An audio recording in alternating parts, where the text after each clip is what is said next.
Hey there, Fun Facts Unleashed crew. Here's a question. What tiny white powder can clean your oven, freshen your breath, and even put out a fire? No, it's not fairy dust.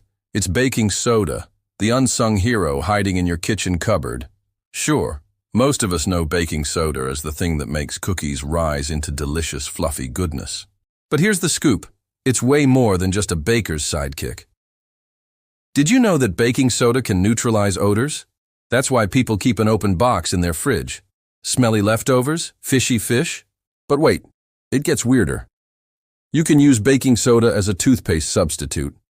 Back in the day, before fancy minty gels, people used baking soda to scrub their teeth clean. Imagine brushing your teeth with something that also deodorizes your fridge. Talk about multitasking. And if you spill a little grease or oil, baking soda can put out small fires. Yep. Sprinkle it over the flames and poof, fire's gone.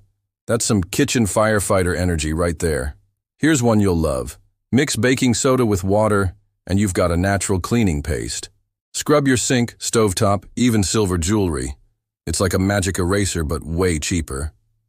Oh, and did you know it's also a great skin exfoliator? Just a little baking soda and water and you've got yourself a mini spa treatment. But don't go too wild, or you'll be squeaky clean like a polished potato. So here is the question of the day. What is the weirdest place you would try using baking soda? Shoes? Carpet? Your little brother's gym bag? Baking soda is proof that the simplest things are often the most powerful. And that's why it's earned a permanent spot in Fun Facts Unleashed.